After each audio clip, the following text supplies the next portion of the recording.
Tax free देखिए आप करें या ना करें, वो आपका एक पॉलिटिकल आइडियोलॉजी है, वो आप इन चीज़ों से दूर रखिए।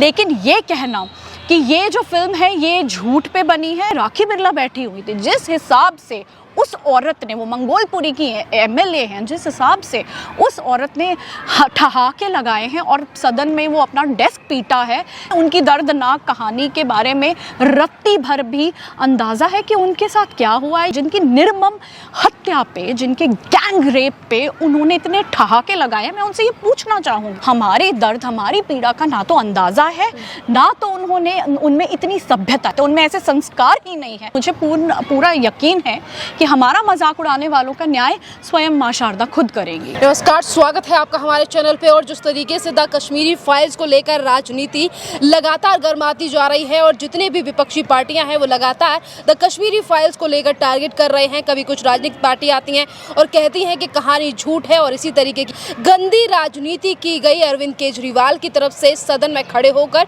और ये कहा गया कि अगर फिल्म को टैक्स फ्री ही करना है तो यूट्यूब पे डाल दें। जो डायरेक्टर हैं द कश्मीर फाइल्स के विवेक अग्निहोत्री, इस फिल्म को डाल दें। और जिस तरीके से अरविंद केजरीवाल तमाम पिक्चरों के लिए कहते हैं कि इस फिल्म को देखना ज़रूरी है। स्वरा भास्कर ने काफ़ी ज़्यादा अच्छी एक्टिंग की है, और बात जब असली कहानी की आई है, उस जेनोसाइड की आई है जो अभी तक जनता से छुपा हुआ था कि आखिरकार 1990 में क्या हुआ था कश्मीरी हिंदुओं के साथ। मेरे साथ साक्षी मटू मैम मौजूद हैं जो कि खुद एक कश्मीरी हैं, और उन्होंने खुद ये सारे चीज़ें देखी हैं जो कि 1990 में कश्मीरी हिंदुओं के साथ हुई थी। मैम, आप भी इन सब चीज़ों के शिकार हैं, क्या कहेंगी इस गंदी राजनीति को लेकर जो आज अरविंद केजरीवाल द कश्मीर फाइल्स को लेकर कर रहे हैं?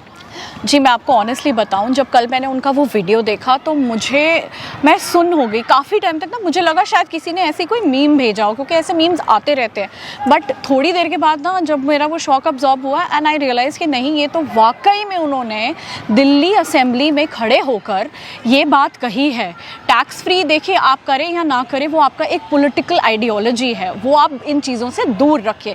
लेकिन ये कहना कि ये जो फिल्म है ये झूठ पे बनी है, और उनका डायरेक्टली ये उन्होंने तो सिरे से खारिज कर दिया। इनका ये कहना कि झूठ पे बनी, उन्होंने साफ तौर से एक मैसेज दिया है, संदेश दिया हम सबको कि आपका जेनोसाइड तो हुआ ही नहीं था। देखिए, एक आप अपनी पॉलिटिक्स कीजिए, आप पॉलिटिक्स में हैं, कीजिए, हमें उससे कोई आपत्ति नहीं है। लेकिन आप कश्मीरी हिंदुओं के जेनोसाइड का, क्योंकि मैं खुद एक जेनोसाइड सर्वाइवर हूँ, 1990 में हम लोग भी ट्रक में भरकर हमें हमारे घर वालों ने वहाँ से भगाया था, तो हम जेनोसाइड सर्वाइवर्स, हम चीख के 32 साल से ये अपनी आप बीती है ना लोगों तक पहुंचाने की कोशिश कर रहे हैं। लेकिन विवेक अग्निहोत्री जी ने एक बहुत ही ज़्यादा बोल्ड कदम उठाया, और पूरा कश्मीरी हिंदू समाज उनका आभारी है कि उन्होंने पूरे के पूरे कबाल से लड़ते, उनकी चिंता ना करते हुए भी हमारे इस मुद्दे को बड़े पर्दे पर लाया। और इसके ज़रिए आज जो सारी दुनिया हमारी जो आप बीती से अवगत हुई है ना, ये विवेक अग्निहोत्री जी की बदौलत हुई है।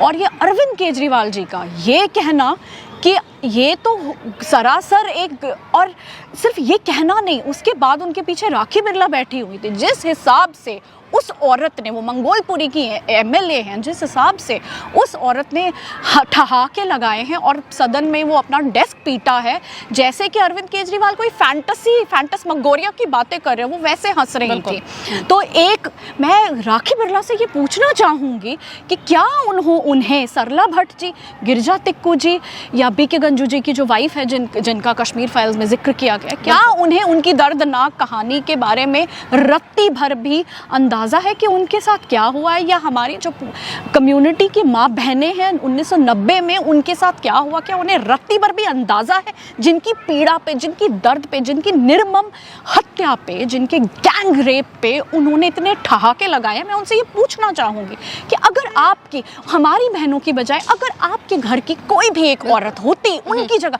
तब भी क्या आप इसी बर्बरता से हमारा मजाक उड़ाती, ठहाके लगा के हंसती और डेस्क पीटती? यहाँ पर यह भी बात है कि जिस तरीके से एक तरफ अरविंद केजरीवाल ने कल फिल्म को लेकर कहा कि झूठी फिल्म है, दूसरी तरफ कहते हैं कि हम झूठी फिल्मों के पोस्टर भी नहीं लगने देंगे। बिल्कुल बिल्कुल झूठी फिल्मों के पोस्टर नहीं लगने देंगे। वो तो सिर्फ स्वरा भास्कर की नीलबट्टा सन्नाटा एंड जो बाकी, मुझे तो ये भी नहीं पता कि उन्होंने जो बाकी जो फैंटेसी जो फिल्म्स आई हैं फिक्शंस पे बेस्ड, 83 उन्होंने किया है, उसमें भी आपको पता है उन्होंने कबीर खान ने एक वो सीन इंसर्ट किया है ये दिखाना कि कश्मीर, हिंदुस्तान और पाकिस्तान में कितना भाईचारा। वो सिर्फ उन फिल्मों का प्रचार करेंगे, उन्हें हमारी दर्द हमारी पीड़ा का ना तो अंदाज़ा है, ना तो उन्होंने उनमें इतनी सभ्यता। देखिए संस्कार की बात है, उनमें ऐसे संस्कार ही नहीं है। और उन्होंने ये कल सदन में खड़े होकर दिखाया है किसी की पीड़ा का, जो 32 साल से हम लोग बेघर हुए, अपनी आइडेंटिटी, अपनी होमलैंड के लिए जो ये मतलब ये जो जद्दोजहद कर रहे हैं उसका मजाक उड़ाया। जो हमारे माँ बहनों का, हमारी हिंदू समाज का, कश्मीरी हिंदू समाज का जितनी बर्बरता से हमारे वहाँ पे निर्मम हत्याएं की गई, हमारा नरसंहार और हमारा सामूहिक नरसंहार, सामूहिक पलायन जो जबरन करवाया गया, उस पर उन्होंने ठहाके लगाए हैं। देखिए हम ये मानते हैं कि माँ शारदा के अनुयायी हैं, हम माँ शारदा की संतानें हैं। हम देखिए तब भी हम ईश्वर के भरोसे थे, आज भी हम उनके भरोसे, और मुझे पूरा यकीन है कि हमारा मजाक उड़ाने वालों का न्याय स्वयं माँ शारदा खुद करेंगी। आज अरविंद केजरीवाल इन बातों को झूठा ठहरा रहे हैं। इससे पहले फारूक अब्दुल्ला ने कहा कि केंद्र सरकार जो है वो टैक्स फ्री इसीलिए कर रही है कि लोग हमसे नफरत कर सकें, अगर मैं दोषी पाया जाता हूं तो मुझे कहीं पर भी फांसी चढ़ा दीजिए। देखिए फारूक अब्दुल्ला का सबको पता है, वो फाउंडिंग मेंबर हैं JKLF के मकबूल भट्ट के साथ। मकबूल भट्ट वही टेररिस्ट है जिनको जस्टिस नीलकंठ गंजू ने जब फांसी की सज़ा सुनाकर वो अपने न्यायालय से बाहर आ रहे थे, उन्हें वहीं पे पॉइंट ब्लैंक मार दिया गया था। तो अब आप इसका आंकलन लगाइए कि जिस JKLF की स्थापना स्वयं फारूक अब्दुल्ला ने की, आगे चलकर उसका बीड़ा उठाया यासिन मलिक ने। और यासिन मलिक कौन है? वो हमारे हिंदू समाज का, कश्मीरी हिंदू समाज का हत्यारा है, जो कि कांग्रेस सरकार में ना दामाद बनकर घूमता रहता था। तो फारूक अब्दुल्ला तो ये कहेंगे ही, क्योंकि 32 साल से जो राजनीति वो कर रहे थे, जिसके दम पर उन्होंने अपना पॉलिटिकल करियर खड़ा किया, अब देखिए उनका वो जो किला है ना तिनके की तरह ढह गया है। तो उनकी तिलमिलाहट तो देखिए ऑब्वियसली जायज़ है। और अगर मुझे एक बात बताइए, 19 जनवरी को ये जब हमारा ये सामूहिक नरसंहार हुआ, 18 जनवरी को ऐसी क्या आपदा आ गई थी कि उन्होंने suddenly as chief minister resign किया। उन्होंने सिर्फ ये किया एक परफेक्ट एलिबाई क्रिएट करने के लिए कि भैया मैं तो था ही नहीं, मुझे तो पता ही नहीं। उन्होंने ये इसलिए नहीं किया था, ये उन्होंने किया था जबकि वहाँ पे ना टेररिस्टों को फ्री हैंड मिले, क्योंकि कोई सरकार ही नहीं थी। हमारे जो हिंदू हम लोग डेस्परेट कॉल्स कर रहे थे पुलिस स्टेशन। और पुलिस स्टेशन में पहले तो फ़ोन उठाया नहीं, और जब उठाया तो बोला कि अरे हम आपकी कोई मदद नहीं कर सकते, क्योंकि हमारे पास ऊपर से कोई ऑर्डर्स नहीं है। ऑर्डर्स कौन देता? ऑर्डर ऑब्वियसली गवर्नमेंट जब होती है तो वो देती है। तो ये सब सोची समझी चाल थी। उस टाइम एक कलेक्टिव फेलियर था, सिस्टम का फेलियर था, गवर्नमेंट का फेलियर था, एडमिनिस्ट्रेशन का फेलियर था, बाकी जो व्यवस्था होती है उस सब का फेलियर था।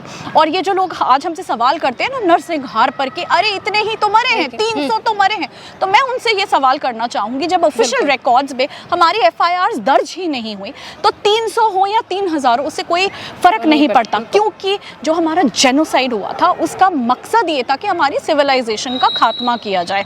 और जब ये बात हमारी घर की औरतों पे आई, हमारी घर की महिलाओं पे आई, जब वहाँ नारे लगना ये शुरू हुए कि कश्मीर बनेगा पाकिस्तान, कश्मीरी हिंदू आदमियों के बिना और कश्मीरी हिंदू औरतों के समान, तो ये उनका एजेंडा बहुत क्लियर था। उन्होंने हमारा जो ये है ना जो सिविलाइजेशन है उसका खात्मा करना था, औरतों को या तो मारना था या तो उनको स्लेव बना के रखना। तो नेचुरली, और जब हत्याएं हुई, एक होता है हत्या करना, एक होता है निर्मम तरीके से करना। अगर आपने देखा होगा कि गिरजा टिक्कू जी का कितना बुरा हाल किया, एक तो उनको गैंगरेप 10 दिन तक किया और उसके बाद उन्हें मैकेनिकल आरी में डालकर उनके 2 टुकड़े किए गए। सरला भट्ट जी, उनकी शी वॉज अ नर्स, उनके ब्रेस्ट काट के उनको पेड़ पे लटकाया गया। उसके बाद सर्वानंद प्रेमी जी, उनको यहाँ पे कील ठोका गया, ये दिखाने के लिए कि देखिए हत्या का मकसद उनका मकसद मारना नहीं था, उनका मकसद था कि दहशत इतनी फैलाओ कि हम लोग अपनी आइडेंटिटी से, उस आइडेंटिटी से जिसको हम बहुत बहुत सालों से संजो के रखे हुए, इतने हम पे असॉल्ट्स हुए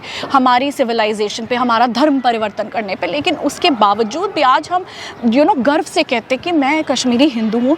तो उस आइडेंटिटी को ख़त्म करने के लिए ये जो सोची समझी साजिश थी ना जो हमारे नरसंहार की, फिर उसको बहुत ही सिस्टमैटिक सिस्टमैटिक तरीके से 32 साल तक दबा के रखा गया। अब कश्मीर फाइल्स के माध्यम से ये जो पहल हुई है, ये जो जागृति हुई है, ये जो जनाक्रोश, ये जो एक मूवमेंट बनकर, अब ये फिल्म तो रह नहीं गई है, ये तो एक मूवमेंट, एक रेवोल्यूशन बन गया है। रेवोल्यूशन क्यों बना है? क्योंकि लोगों को भी कहीं ना कहीं ये समझ आ रहा है कि सत्य से उनको ना बिल्कुल परे रखा गया था। तो लोग भी जानना चाहते हैं, जैसे जैसे ये बात उभर के आ रही है तो लोग भी जानना चाहते हैं, वो भी इच्छुक हो गए इस बात के कि आखिर में 1990 से लेके आज तक हमें बताया क्यों नहीं गया, ना तो किसी हिस्ट्री बुक में, ना तो मीडिया में, ना तो कहीं पे भी। आप देखिए ना, कहाँ हमारे जेनोसाइड का कहीं पे भी कोई भी मतलब मेंशन ही नहीं है। तो हम सब पूरा जैसे कि इंडिया फॉर कश्मीर की तरफ से और बाकी पूरे जो कश्मीरी हिंदू समाज है, हमारे निरंतर ये प्रयास रहा है भारत सरकार से कि आप प्लीज़ हमारे जेनोसाइड को रिकॉग्नाइज कीजिए। देखिए, हमें कुछ नहीं चाहिए, हमें जस्टिस चाहिए। और जस्टिस तब आता है जब आप किसी चीज़ को क्लोजर देते हैं, जब आप किसी चीज़ को डिनाई करते रहते हैं, मना ही कर देते हैं, सिरे से खारिज करते हैं, तो क्लोजर तो कभी आएगा नहीं।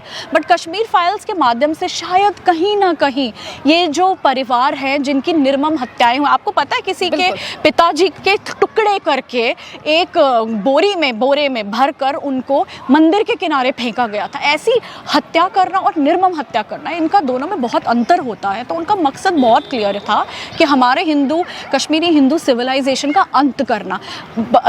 ये तो ईश्वर की कृपा है कि वहाँ पे जगमोहन जी आए। अगले दिन तो थोड़ा सा वहाँ पे उन्होंने जो चार्ज लिया, उससे पहले ये जो कहते हैं ना कि जगमोहन जी को ब्लेम करते हैं, तो जगमोहन जी का वो फ्रोजन टर्बुलेंस पढ़े उनकी किताब और उसमें देखें कि उन्होंने केंद्र सरकार को 89 से पहले कितनी चिट्ठियाँ लिखी थी अपने टेन्योर में कि यहाँ के हालात बहुत बिगड़ रहे हैं, आप प्लीज़ कुछ कीजिए। और उनको रिस्पॉन्स क्या आया था? हमें सेंटर से रिस्पांस आया था कि हमें पता है कि वहाँ पे क्या हो रहा है, लेकिन हम आपकी मदद नहीं कर सकते। सब ने अपने हाथ खड़े कर दिए थे। तो इसका तो सीधे सीधे यही मतलब होता है ना कि हमारा पूरा जो गवर्नमेंट था, सिस्टम था, ये सबकी रिस्पॉन्सिबिलिटी है और हमें क्लोजर चाहिए, हमें जस्टिस चाहिए। और जस्टिस तब आएगा जब सबसे पहले आप इसको पलायन बोलना बंद करेंगे और इसे जेनोसाइड का रिकॉग्निशन देंगे। आज वही लोग हैं जो द कश्मीर को लेकर सवाल उठा रहे हैं, झूठी कहानी बता रहे हैं या बांटने की राजनीति बता रहे हैं, जिन्होंने 2019 में धारा 370 का विरोध किया था। चाहे वो फारूक अब्दुल्ला हो, अरविंद केजरीवाल हो, ये तमाम वो लोग हों जो आज द कश्मीरी फाइल को लेकर एक प्रोपेगेंडा बताने की कोशिश कर रहे हैं। देखिए, 370 जो था ना, ये कश्मीरी पॉलिटिक्स के लिए ना एक हुक्म का इक्का था। 370 के नाम पे इन्होंने ना सिर्फ कश्मीरी हिंदुओं का या जम्मू के हिंदुओं का, बल्कि जो खुद के वहाँ के कश्मीरी मुस्लिम समाज है उनका भी बहुत ही ज़्यादा ना उनकी एक्सप्लॉइटेशन की है 370 के नाम पे। लेकिन 370 के हटने के बाद, जो आपको पता है 370 से पहले वहाँ पे बहुत सारी सेंटर की स्कीम्स नहीं थी जो वहाँ लागू ही नहीं होती थी। तो 370 जब हटा तो कश्मीर जो है फुली इंटीग्रेट हुआ भारत में। उसके बाद एक निशान, एक विधान और एक संविधान वहाँ पे लागू हुआ। तो जो बाकी भारत में जो स्कीम्स चलती थी सेंटर की, वो वहाँ लागू होना स्टार्ट हो गई। वहाँ पे डेवलपमेंट की प्रक्रिया जो है वो शुरू हुई और कहीं ना कहीं वहाँ के लोग इतने सालों तक उन्हें ना इस डेवलपमेंट से वंचित रखा गया था, सिर्फ अपनी पॉलिटिकल रोटियाँ सेकने के लिए। सो अब जब 370 हटी, उसके बाद जब डेवलपमेंट हुई, तो आज आप देख लीजिए ना, लाल चौक, वही लाल चौक जहाँ पे कभी पाकिस्तानी झंडे को फहराया जाता था 14 अगस्त को, आज वो तिरंगामयी होता है। वही आप डल लेक का किनारा देख लीजिए जहाँ पे 26 जनवरी को या मतलब तिरंगे का नामो निशान नहीं होता था। आज की डेट में आप देखिए 26 जनवरी हो या 15 अगस्त हो, वो पूरा का पूरा एरिया तिरंगामयी होता। और तिरंगामयी वो किसी फोर्स से नहीं हुआ है, वहाँ के लोग खुद सड़कों पे आते हैं, भारत माता की जय, तिरंगे का सम्मान करते हैं। और क्योंकि उन्हें ये समझ आया है कि उनको भी वहाँ के पॉलिटिशियंस ने 370 के नाम पे बहुत बहुत बेवकूफ़ बनाया था।